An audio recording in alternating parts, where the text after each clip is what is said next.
오늘 하나님의 말씀은 누가복음 13장 1절부터 9절까지 말씀입니다.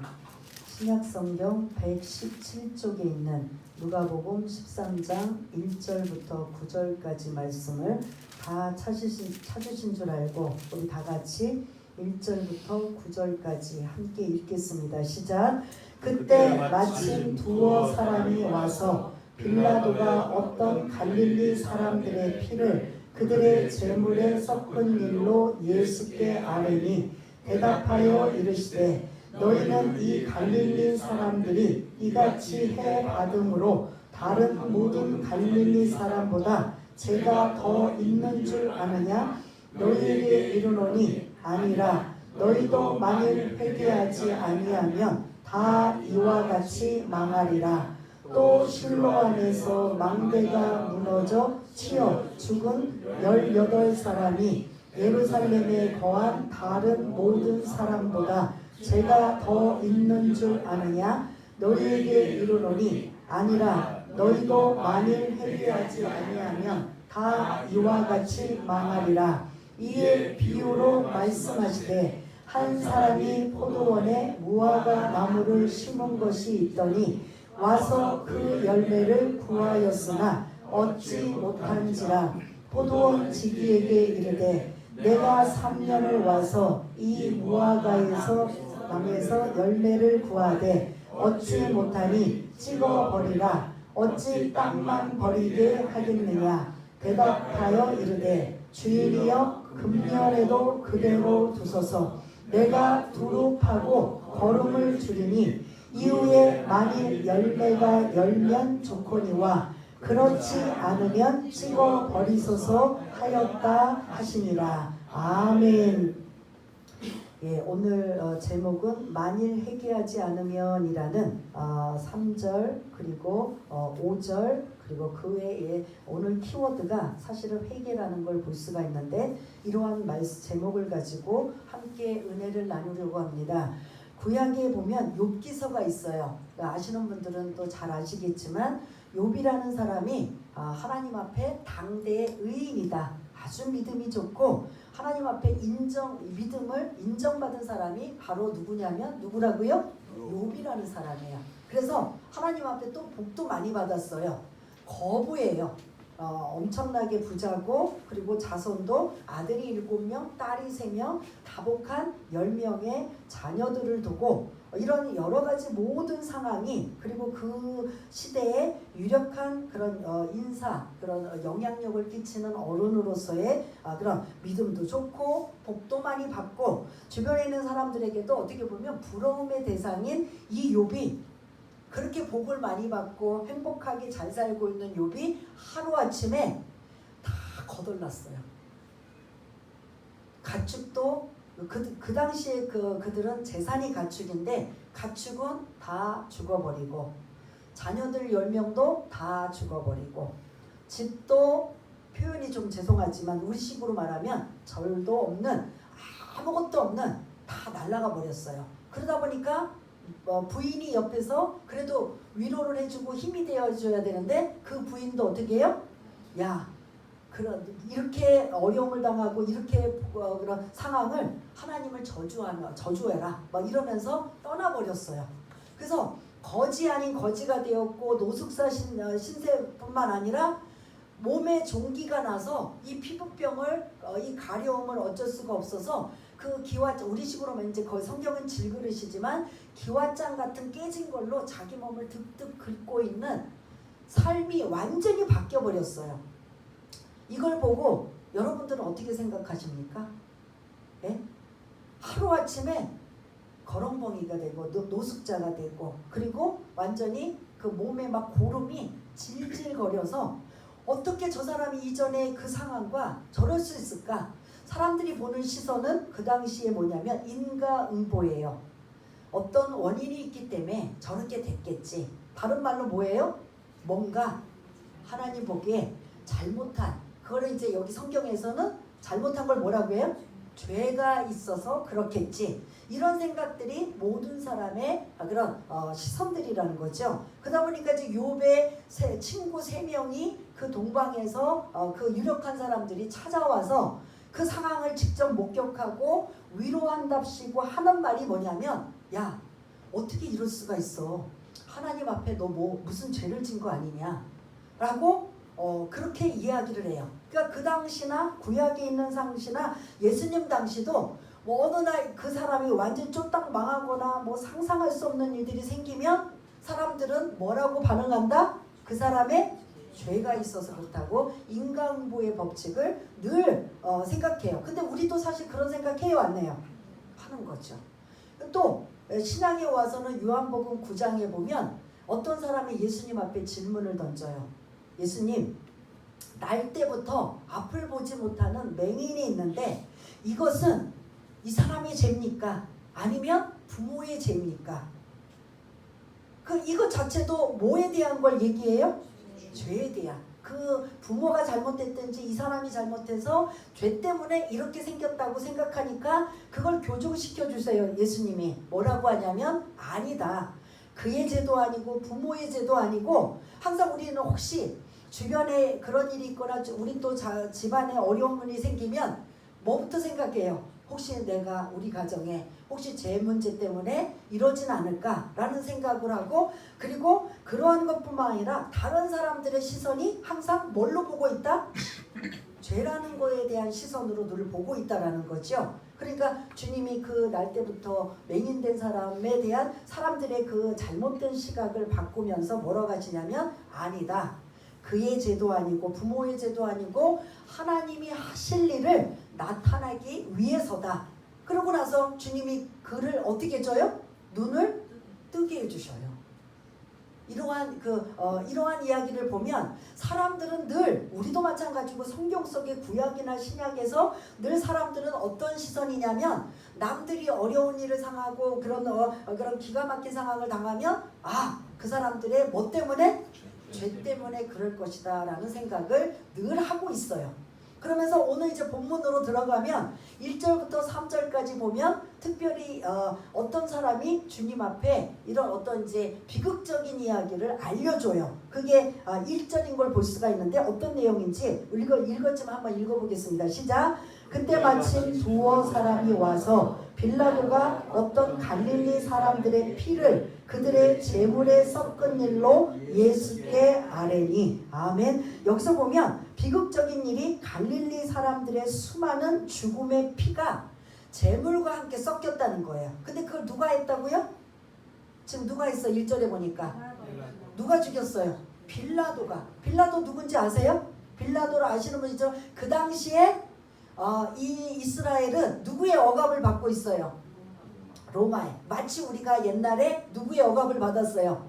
일제 억압을 받은 것처럼 로마의 억압을 받고 로마에서 파견된 총독이에요. 대통령급이 되는 빌라도가 갈릴리 사람들을, 수많은 사람을 지금 예루살렘 성전에 제사를 드리고 있을 때 그들이 제사를 드리러 온 사람들 중에 갈릴리 사람들을 어떻게 다 죽여버린 거예요. 어디서?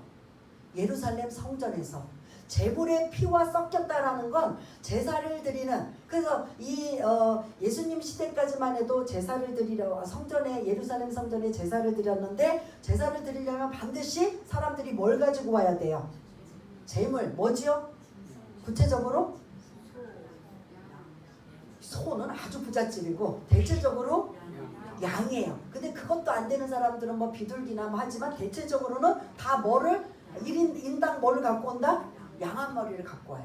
그래서 그 당시에 이렇게 1년에 3번의 명절은 유대인 장정 이상이면 모두가 이 명절을 지키러 이 예루살렘으로 와야 돼요. 그러면 다 올 때마다 뭐를 하나씩 갖고 왔다?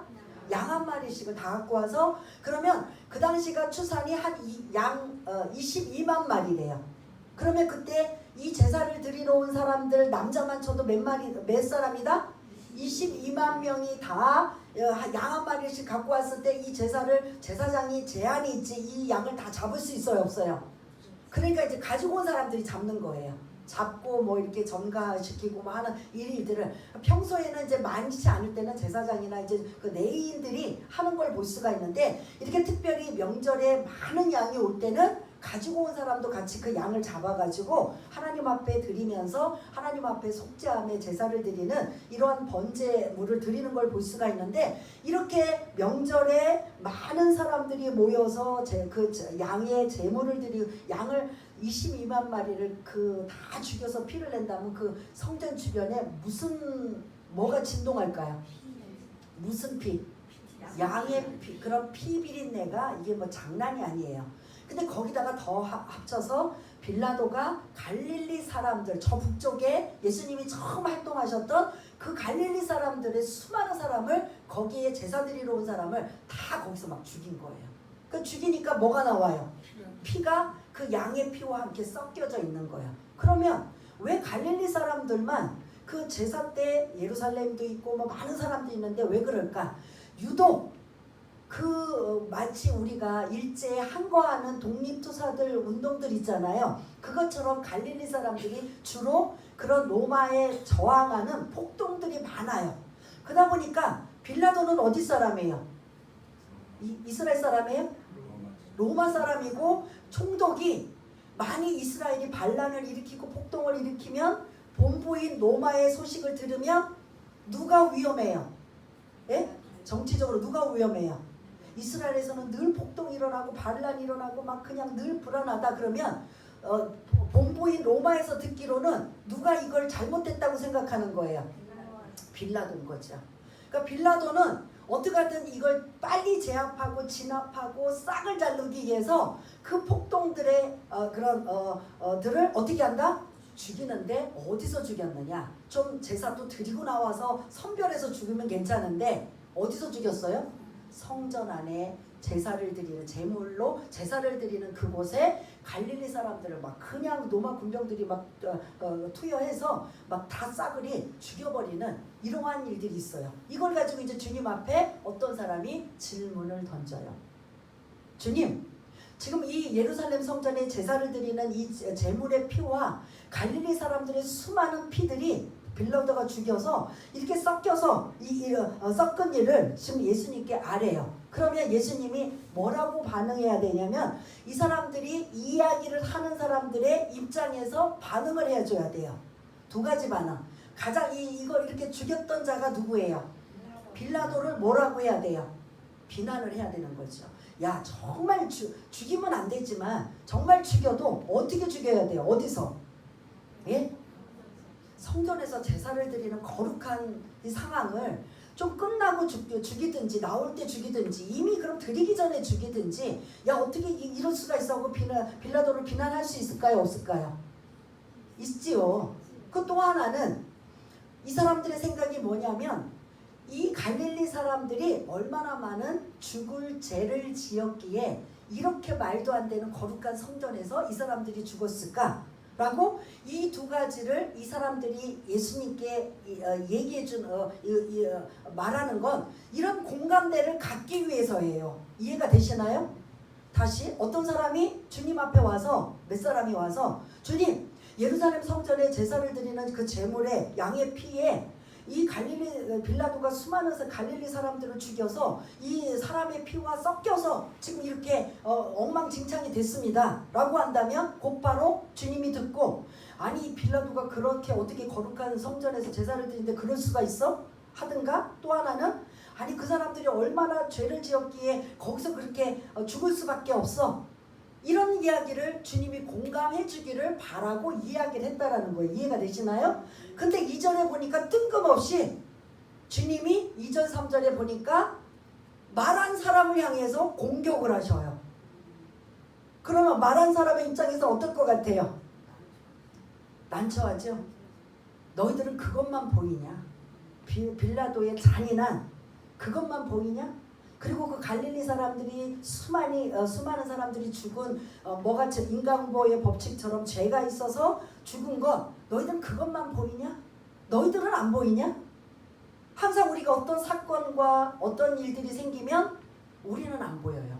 그 사건만 보고 그 사건을 통해서 우리가 이러고 저러고 이렇게 하는데 주님은 3절 뭐라고 하죠? 3절 한번 또 2절에 보면 대답하여 이르시되 그들이 원하는 대답은 두 가지예요. 빌라도를 비난하는 거, 그리고 두 번째 그 갈릴리 사람들이 얼마나 죄를 많이 지었기에 죽을 수밖에 없었는가, 이런 이야기를 주님도 자기네들과 함께 동감하면서 이야기를 하기를 원하시는데 주님이 말씀하시는 게 생각지도 않는 이 이야기를 알리러 온 사람에게 지금 주님이 약간 표현이 그렇지만 공격적으로 말씀하셔요. 너희들이 이 갈릴리 사람보다 죄가 없는 줄 아느냐? 이렇게 말씀하셔요. 말하는 사람의 지금 이제 뻘쭘해지는 거죠. 그래서 3절 한번 읽어보겠습니다. 시작. 너희에게 이르노니 아니라 너희도 만일 회개하지 아니하면 다 이와 같이 망하리라. 아멘. 뭐라고 이 말씀은 뭐냐면 너희가 그 자리에 안 있었을 뿐이지 있었으면 어떻게 됐다? 죽었다라는 거예요. 아니 갈릴리 사람인지 예루살렘 사람인지 누가 아느냐고요. 무슨 이렇게 인종이 다르거나 국적이 다르면 이건 뭐 구별해서 죽일 수 있지만 아닌 경우에는 이걸 헷갈리면 어떻게 해요? 예? 빌라도의 명령에 의해서 다 죽여야 된다면 이놈도 저놈도 그 시간에 있는 사람들 다 어떻게 해야 돼요? 다 죽여야 되는 거예요. 이 말씀은 너 지금 그거 가지고 얘기하는 너 자신이 만일 그 자리에 네가 있었다면 너도 어떻게 된다? 그럼 이 사람은 이런 이야기를 생각하고 이 말을 했을까요? 저도 생각지도 못한 말을 주님이 하신 거예요. 주님이 하신 거예요. 그러니까 이제 이게 뻘쭘하고 있는 거예요. 얘기를. 이거 잘못 던진 거죠. 그랬더니 4절부터 주님이 또 하나의 예를 들어요. 야 너희들 지금 다 알고 있지. 그때 어떤 사건이 있었냐면 실로암 망대라는 그 예루살렘 성전 옆에 연못가가 있어서 히스기야가 만든 것이 이제 계속 이제 시대에 이제 이어져서 빌라도가 이제 그걸 이스라엘 유대인들에게 잘 보기 위해서 무너지거나 이렇게 낙후된 걸 새로 보수공사를 했는데 보수공사가 이게 제대로 안 된 거예요. 그러니까 실로암 망대에 그 사람들이 올라가 있는 걸 몇 사람이 죽었어요? 18명이 죽은 걸 그 당시에 다 알고 있어요. 그러니까 주님이 그걸 지금 말씀하셔요. 야 그러면 실로암 망대에 18명이 지금 깔려 죽은 거 그러면 그것도 너희들이 말하는 죄 때문이냐? 네가 그 1절에 그 갈릴리 사람들의 죄 때문에 죽었다고 생각하고 한다면 그러면 이것도 빌라도를 비난하는 거고 그리고 그 사람들의 죄 때문에 이렇게 된 거냐? 이 질문을 이러한 것을 다시 한번 4절에 말씀하세요. 이해가 되시나요? 그랬더니 5절에 그렇게 말씀하시면서 3절과 똑같은 말씀을 하셔요. 또 한번 같이 읽어보겠습니다. 시작. 너희에게 이르노니 아니라 너희도 만일 회개하지 아니하면 다 이와 같이 망하리라. 아멘. 너희들도 그 자리에 있었다면 어떻게 된다? 죽었다라는 거죠. 거기 없었기 때문에 안 죽은 거지. 너희들이 잘나고 너희들이 죽을 짓을 안 해서 못 죽은 줄 아느냐? 너희들도 만일 그 자리에 있었으면 너희들도 죽었어. 이게 이제 우리식으로 한번 다시 하자면 세월호 참사 엄청난 끔찍한 일이잖아요. 그 사람들이 다 완전히 바다에 몰살해서 한 명도 살아남지 못한 그 사람들을 이 시각으로 본다면 뭐 때문에 죽은 거예요? 이들의 시각으로 본다면 네? 죄 때문에. 맞아요? 여러분들? 그렇게 보세요. 만일 여러분들도 그 자리에 죄송하지만 그 자리에 있었다면 어떻게 해요? 살아날 수 없다는 거죠. 그러니까 주님은 지금 이걸 자꾸 지금 강조하고 계세요.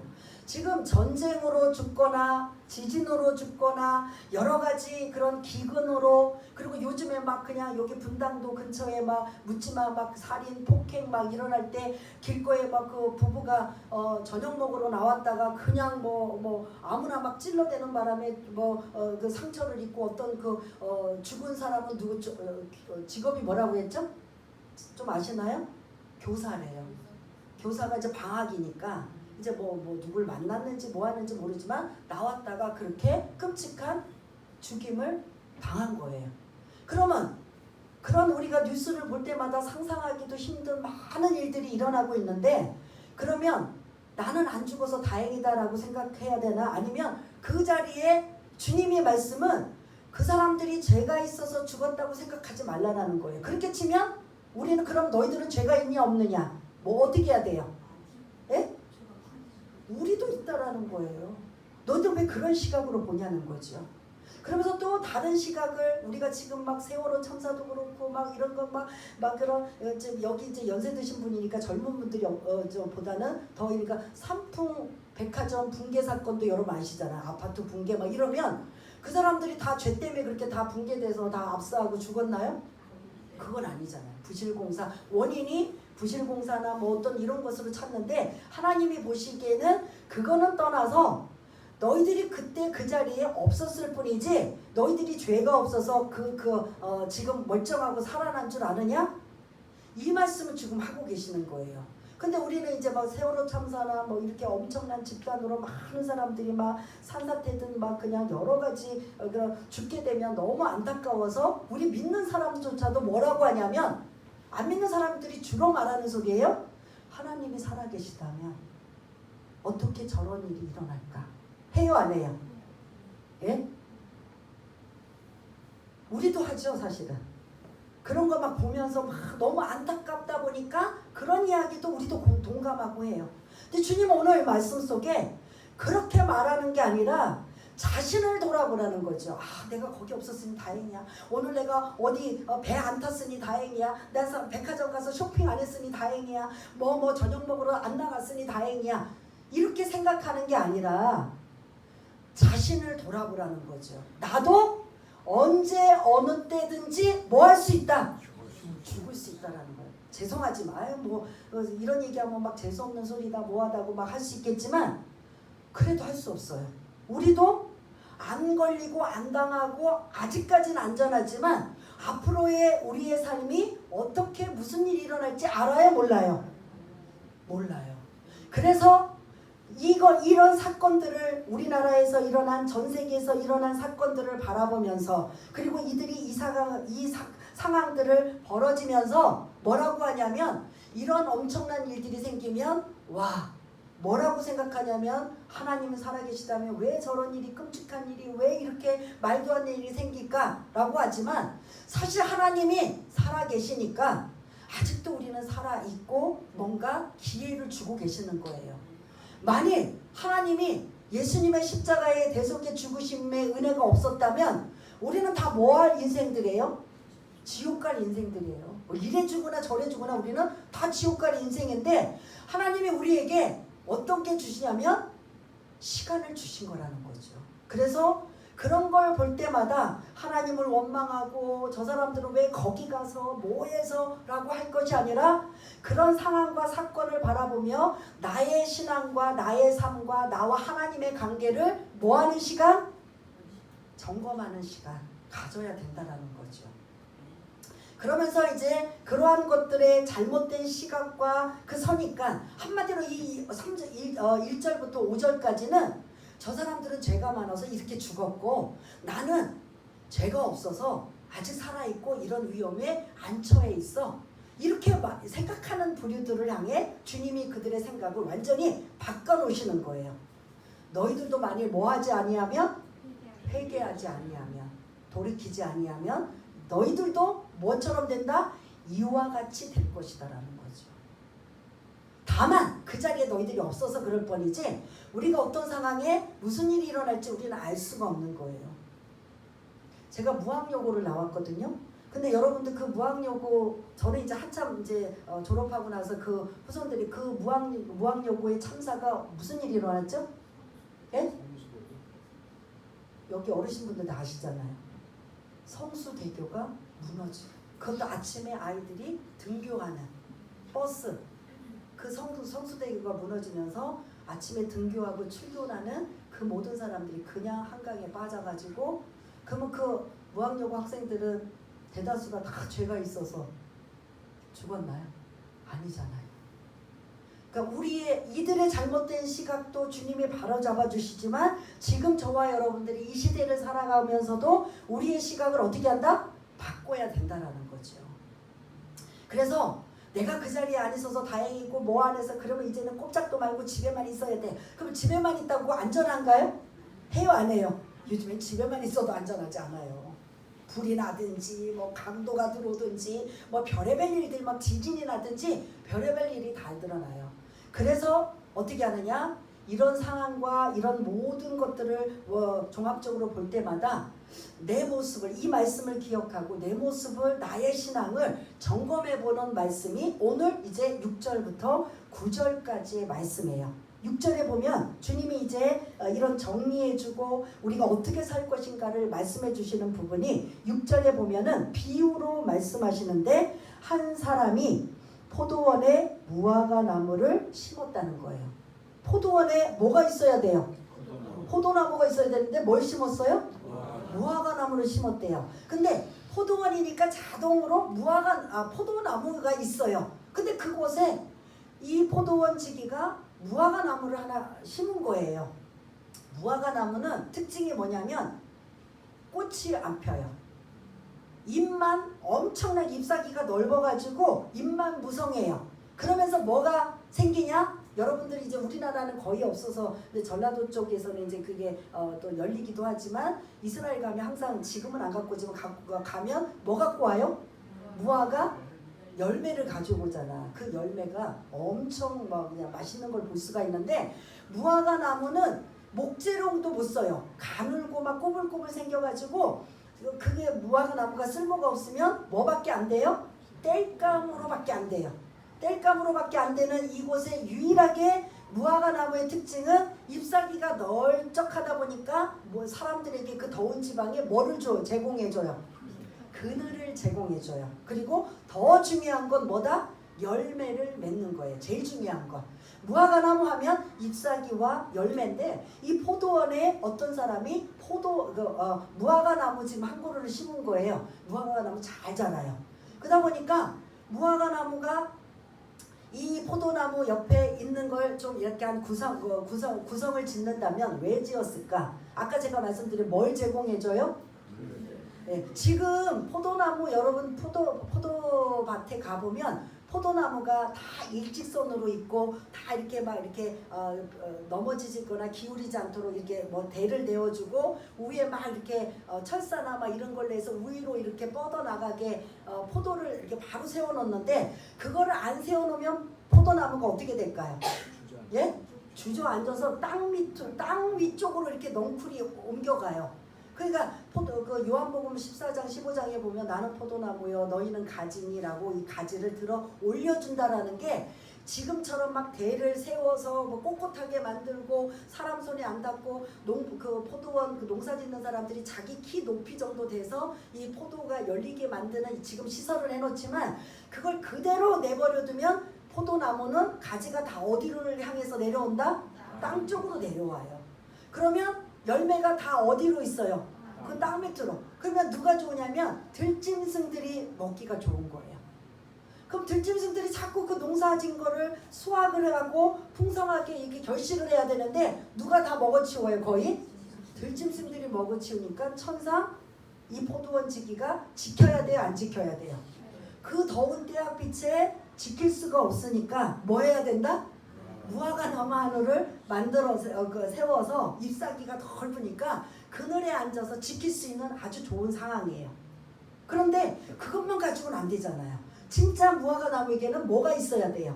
열매를 얻어야 되는 건데 그늘만 제공해서는 안 되는 건데 포도원 주인이 3년이 되었건만 무화과 나무에 열매가 없는 거예요. 그러다 보니까 열매는 없으면서 포도나무의 땅의 그런 좋은 기운을 포도나무에 들어가야 되는데 다 어디에 빼앗긴다? 무화과 나무에 빼앗기면서 열매라도 잘 열리면 상관이 없는데 뭐한 상태다?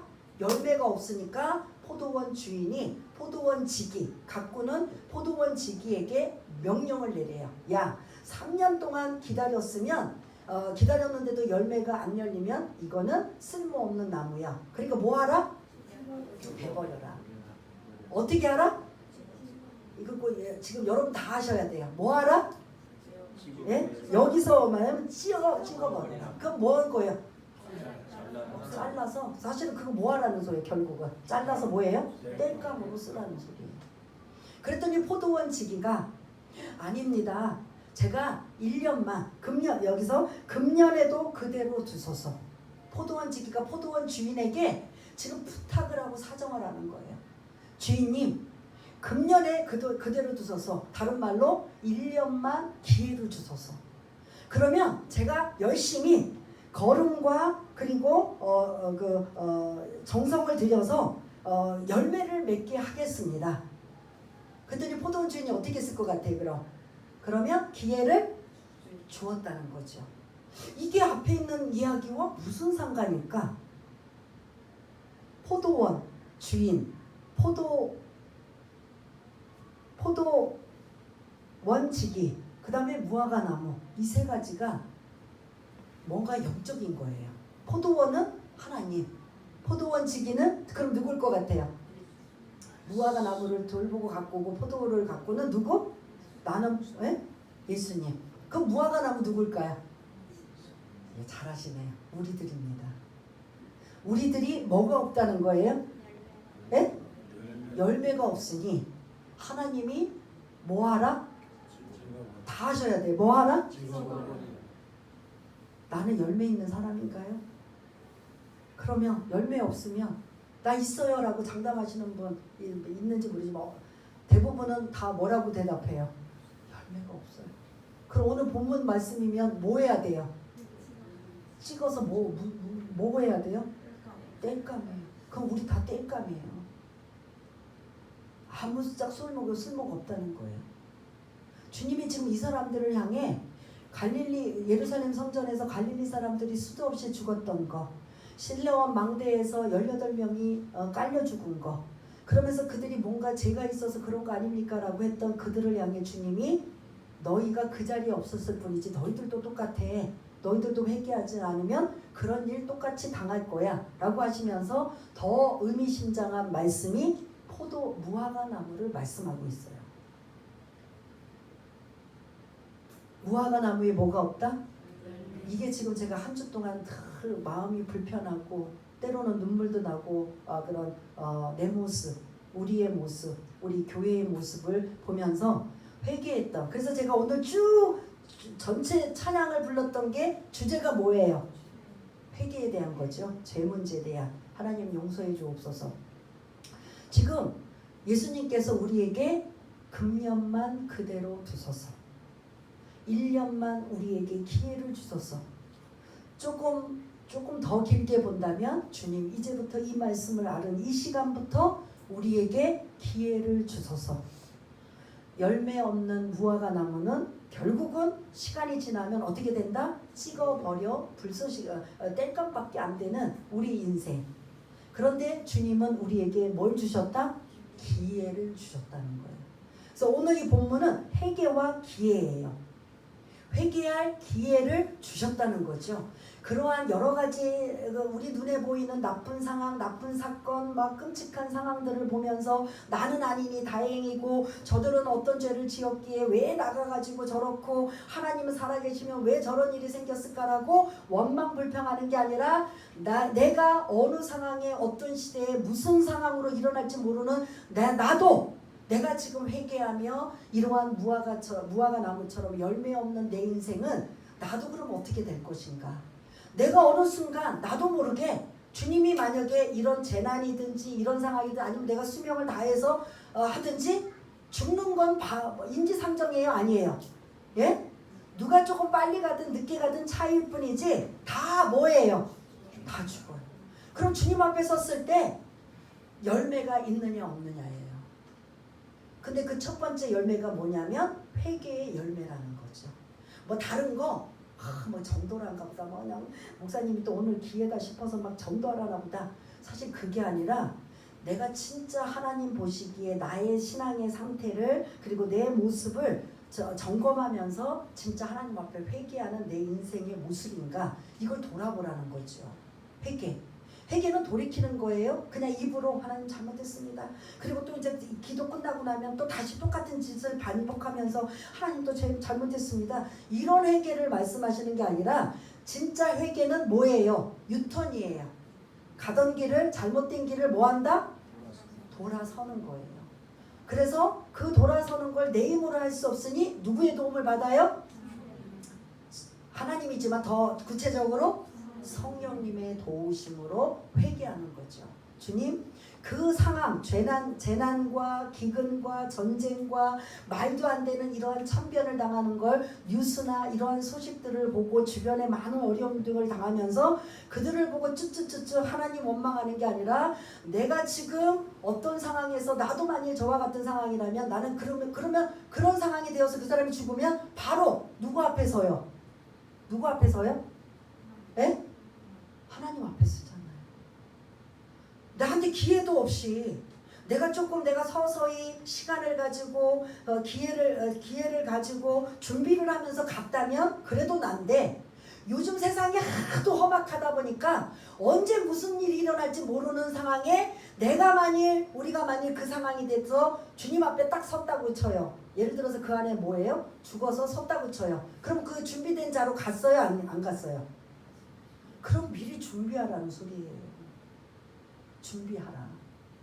이렇게 남 얘기 그냥 왈가벌고하고 어쩌고 저쩌고 할 게 아니라 자기 신앙을 돌아보고 내가 지금 열매 없는 무화과 나무처럼 주인이 찍어버리라고 하는 나의 처지를 돌아보라는 말씀이에요. 근데 누가 지금 이걸 지연시키고 계세요? 예수님. 로마서에 보면 주님이 뭐하고 계셔요? 우리를 위해 중보기도하고 계시는. 요한복음에 보면 나는 사도행전 1장에 보면은 이제 주님이 올라가시잖아요. 근데 그 전에 요한복음에 보면 나는 너희들 곁을 떠나서 아버지한테 간다. 뭐 하기 위해서? 너희들의 처소를 예비하러 간다. 근데 반드시 어떻게 하신다? 다시 오신다는 거예요. 다시 오실 때까지 우리가 그 주님을 기다리면서 이러한 신앙을 열매 없는 신앙을 가질 것인가 열매 있는 무화과 나무처럼 신앙을 가질 것인가 둘 중에 하나라는 거죠. 누구 때문에 지금 계속 우리의 인생이 기회를 주고 지연시키고 있어요? 예수님 때문에. 예수님이 지금 주님 앞에 성부 하나님 앞에 금년에도 그대로 두소서. 지금 만약에 예를 들어서 신앙생활이며 여러 가지 삶 속에 이거는 아니다 싶어서 아무리 봐도 열매가 없다라고 해서 찍어버려라. 이제 끝났다. 얘 불러라. 라고 하면 주님이 뭐하고 계셔요? 중보하시면서 아닙니다. 그래도 조금 금년에는 그대로 두소서. 이해되시나요? 예? 이 말뜻, 이 본문에 있는 내용 이해가 되시나요? 금년에도 그대로 두소서. 누가 지금 그거 하고 계세요? 주님이 우리를 위해 중보기도하고 계신다면 우리가 매일 매 순간 감사하고 또 회개하며 그리고 어떻게 하든 말씀대로 살아보려고 애쓰고 하는 이 모습이 우리가 늘 평소에 훈련이 되고 습관이 되어진다면 우리는 어느 순간에 주님이 부르신다 할지라도 어떻게 한다? 그때는 그래도 주님 앞에 섰을 때 덜 뭐 할 것 같아요? 부끄럽죠. 더 부끄럽지 않는 거죠. 근데 아무 준비도 없어요. 아무 방패책도 없어요. 정말 진짜 날라리처럼 엉터리로 막 신앙생활하고 전혀 하나님의 자녀라고 입으로만 하면서도 전혀 하나님 기쁘시게 하는 이런 전혀 없는 모습으로 살다가 어느 날 불렀단 말이에요. 그때 어디 갈 거예요? 예? 좀 다시 기회 좀 주세요. 좀 더 시간 좀 주세요. 할 거예요? 이미 그 앞에 섰을 때는 이제는 돌이킬 수 없는 시간이라면 지혜 있는 사람이라면 지금 이 말씀을 듣는 지금 이 순간부터 저와 여러분들은 어떻게 해야 되는가? 언제라도 주님 앞에 섰을 때 열매 있는 무화과 나무처럼 찍어버리지 않는 오히려 더 두고 더 영향력을 발휘할 수 있는 저와 여러분 되시기를 바라겠습니다. 지금 저와 여러분들이 잘나고 믿음 좋고 막 그냥 다 갖춰서 지금 그대로 두신 게 아니라 오늘 본문에 누가 뭐라고 하셨어요? 본문에서는 포도원지기가 주인한테 뭐라고 해요? 금년에도 그대로 한번 해보세요. 금년에도 그대로 8절을 좀 띄워주시면 8절 금년에도 그대로 두소서. 이게 여러분 한 주간에 말씀이 묵상이 되어져야 돼요. 내가 지금 잘나고 내가 지금 뭔가 좀 제대로 하는 것 같아서 우리가 지금 남아있는 게 아니라 포도원 주인 대신 지기 대신 포도원 지기 대신 예수님이 우리를 위해 성부 하나님께 금년에도 그대로 두소서. 좀 기다려주세요. 좀 더 우리가 제가 중보기도하며 그가 돌이키고 변화되고 새로워지고 열매 맺는 삶을 살기 위해서 좀 금년에도 그대로 두소서. 누가 이걸 하고 있다고요? 예? 예수님이. 근데 결론적으로 저와 잘나고 믿음 좋고 하나님이 보시기에 좋아서 우리가 지금까지도 그냥 남아있다? 아니다. 아닌 거예요. 엄밀히 말씀드리자면. 그래서 이제 정리를 하자면 처음에 질문한 사람들이 이렇게 있었던 이야기를 하는 의도가 그들이 죄가 얼마나 있기에 그리고 빌라도도 한참 그냥 비난하고 같이 욕하기를 원했던 마음으로 시작한 질문이 주님은 전혀 생각지도 않게 누구를 공격해요? 그 말한 사람을 향해 너희들이 지금 이렇게 멀쩡하게 살아있는 것 그 자리에 있었으면 너희들도 똑같은 죽음을 당했을 것이다. 그래서 회개하지 않으면 이와 같이 망하리라. 실로암 망대에서 깔려 죽은 사람도 너희가 그 자리에 있었으면 너희들도 마찬가지야. 그게 지금 우리가 기근이나 재난이나 전쟁이나 이런 어려움 속에 말도 안 되는 상황이 있었을 때 우리는 안 당했지만 그런 것들을 살펴보며 나 자신은 언제라도 주님이 불러가실 때 나는 준비가 되어 있냐는 거죠. 여러분 자신 있으세요? 저는 너무 자신이 없어요. 그러니까 지금 이 말씀은 갑작스럽게 불러간 사람은 이제 아무것도 준비되지 못한 상황에 심판대 앞에 섰을 때 그냥 적나라하게 자기의 그런 엉망진창인 걸 그대로 책망을 받지만 그래도 이 말씀을 알고 내가 조금이라도 노력하고 개선하고 변화되고 하는 이런 달라진 모습들이 보이면 그러다가 주님 부르면 앞의 상황과 달라요? 틀려요? 예? 다른 거죠. 그래서 지혜로운 사람이라면 저와 여러분들이 오늘 이 말씀을 잘 염두에 두시고 내가 이렇게 살아가고 이렇게 오늘도 하루를 안전하게 건강하게 은혜를 베풀어 주신 건 다 누구 때문이다? 포도원 지기이신 예수님 때문이다. 오늘 본문으로 보면 뭐라고 말씀하셔요? 금년에도 그대로 두소서. 이 말씀이 여러분들한테 마음에 감사와 찬양과 영광으로 받아들였으면 좋겠습니다. 이 말씀을 듣고 또 마음에 새기고 그래서 나는 어떻게 해야 되는가 여러분들이 고민하면서 성령님의 도우심을 받아 내가 어떻게 살아야 되는가는 회개에 합당한 열매 그리고 어떻게 하든 내가 성령의 9가지 열매 그 믿음의 은사 이런 것으로 내가 하나씩 바뀌어지고 달라지고 조금 노력해지고 애쓰는 모습 그럴 때 주님이 부르셨을 때 그래도 아무 무방비책으로 우리를 부르신 거하고는 상황이 다르다라는 거. 죽는 건 다 누구는 죽고 누구는 안 죽어요. 우리는 사실 이 땅은 잠시예요. 근데 우리는 여기에 목매달고 이것의 전체를 다 걸지만 사실 진짜 배기를 우리가 사도 바울처럼 삼층천을 안 가봤기 때문에 그 엄청난 걸 못 봐서 여기에 땅에 막 그냥 어떻게 하든 안주하고 여기서 잘 먹고 잘 살고 여기서 복 받기를 원하지만 진짜 복은 뭐다? 저 하늘나라에 가서 영원히 하나님과 함께하는 거기는 지금은 사파이어 금은 보석만 봐도 지금 환장을 하지만 거기는 천국은 다 뭐다? 그게 그냥 길에 쫙 깔려 있어서 그게 하나도 안 중요한 거예요. 우리는 그거 하나만 캘려고 해도 난리를 치는데 거기는 그게 그냥 흐드러지게 있다는 거예요. 그게 아무것도 아니라는 거예요.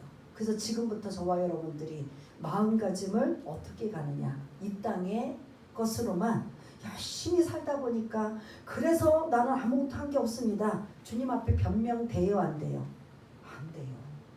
주님 그럼에도 불구하고 그래도 기도하며 회개하며 말씀 주시면 그 마음의 불편함을 느끼고 그 불편함 때문에 그래도 좀 살아보려고 애쓰고 노력하며 변화되는 모습 주님은 그걸 원하시거든요. 더 나아가서는 또 적극적으로 달라지는 모습. 그래서 오늘 포도원 지기가 금년에도 그대로 두옵소서 이게 이 무화과 나무뿐만 아니라 이거 사실은 누구에게 주신 말씀?